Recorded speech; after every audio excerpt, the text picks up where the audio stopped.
Hi everyone! Today I'm going to show you how to create a quiz using Google Forms. This is very useful for us teachers because we can prepare quizzes quickly, check answers automatically, and even give instant feedback to students. So now I'll be using a Chromebook, but don't worry, it looks almost the same on laptops, desktops, even cell phones. So let's get started. Step 1, accessing Google Forms. So here po, provided na ang ating Google Chrome. Click lang po natin yan. And then, ayan. So, there are different ways to access Google Form. Pwede po nating i-browse here. I-type lang po natin ang form.google.com. Ayan, search lang po natin yan. Or else, mas madali po, direct na po tayo dito sa right side natin. Makikita po natin dito ang group of dots, which is our Google Apps. Click po natin yan and then find Forms. Ayan, ito po ang ating forms. Click lang po natin. Okay, and then we're going to see blank form. So, here po, click natin ulit. Okay? So, for our next step, we're going to create the title and description. So, palitan lang po natin itong untitled form. For example, ang ating quiz is all about science. So, let's replace it as Science Quiz Respiratory System. Ayan. Sa baba po niyan, meron pong nakasulat na form description. So, lagyan po natin ng description for our student to have a clear instruction. For example, our description is, answer all questions carefully. Don't forget to click and submit at the end.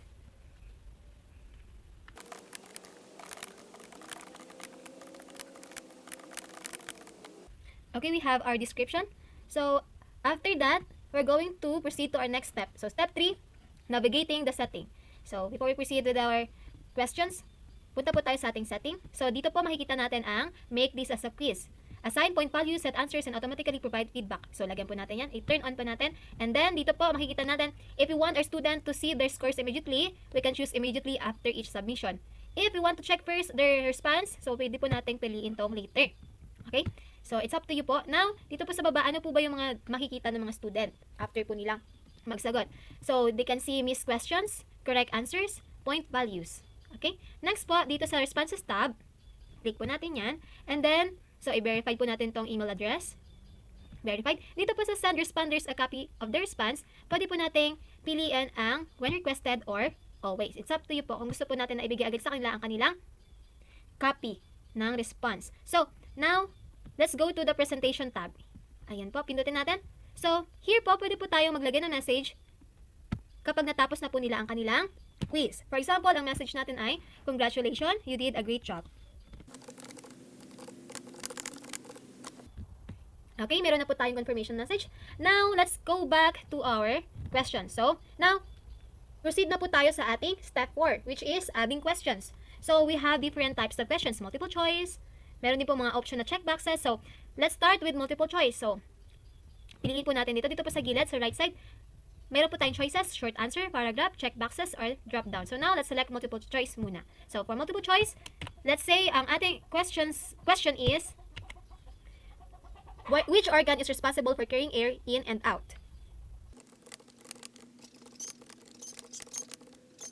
Okay, we have our question. Now, let's proceed to the options. So let's put an option. For example, our options are trachea, lungs, stomach, and brain.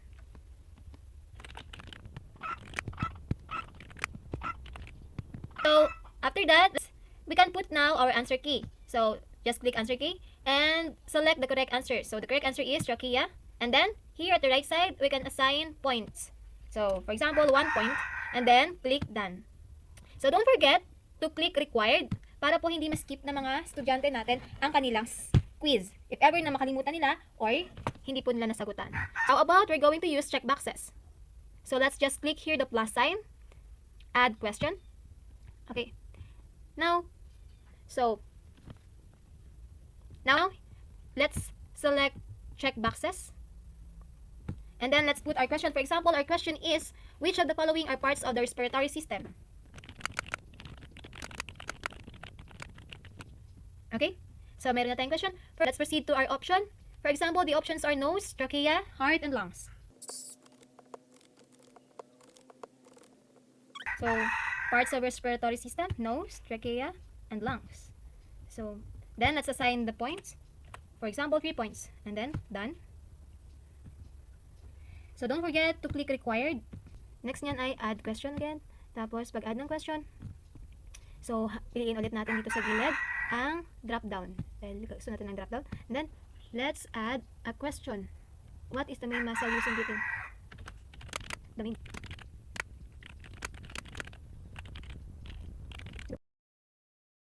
Breathing. So, dito sa baba, let's put an option. For example, our options are diaphragm,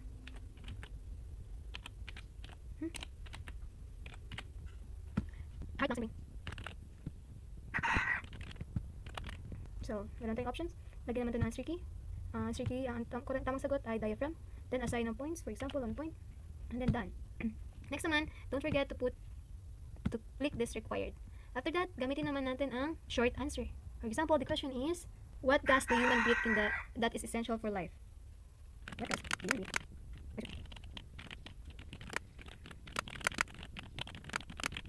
Okay, we have our question. Now, let's put our answer key. For example, the answer key is oxygen. And assign points, 2 points. Click done and required. So last one, let's try the paragraph. Let's choose paragraph here. Okay, for example, the question is, in your own word, explain how the lungs work when you breathe.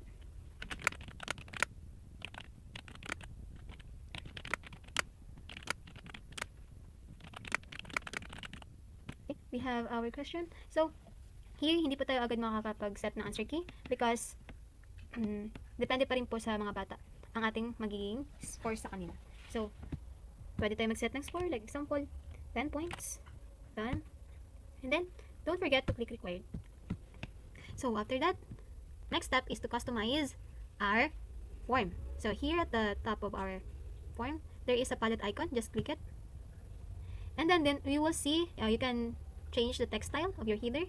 If you want it to be more bold or bigger, you can choose the header image of your form. So since this is science, we can choose a science theme that related to our quiz. You can choose here sa themes, and if you have uploaded pictures in your drive, you can get there.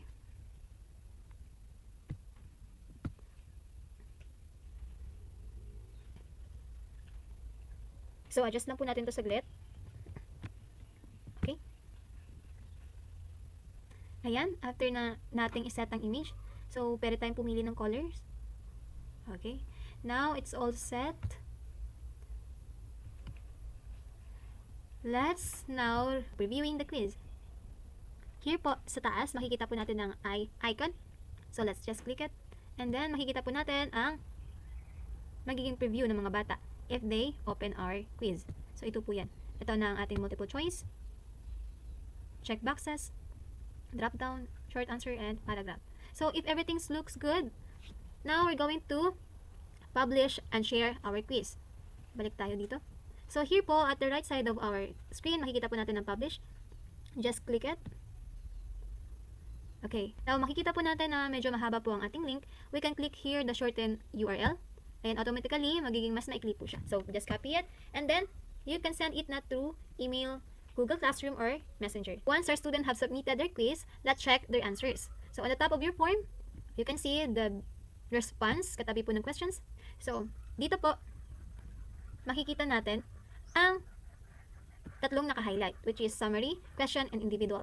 Dito po sa summary, makikita natin yung overview ng results, like automatic graph, may pie charts yan dyan, and bar charts that shows how student answered each questions. So, this is very helpful kasi at a glance, you'll see kung aling questions ang maraming tama o mali. So, this makes easier to analyze kung saan sila nahihirapan. Next naman, dito sa questions. Okay, this view organizes responses per question. So, pag pinili po natin to, makikita natin kung ilan ang nakatama, kung ilan ang nakamali. Halimbawa, piliin po natin yung number 2 question. Makikita po natin kung ilan ang nakatama sa number 2, kung ilan naman ang nakamali.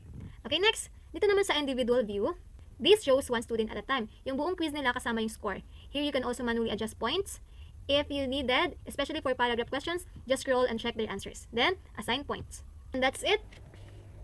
We've created a science quiz in Google Forms, added questions, make it a quiz, customized, reviewed, and even learn how to view responses. So with this tool, quizzes become easier for us teachers and more fun and interactive for students. So thank you for joining me, and I hope you can apply this in your own teaching. God bless!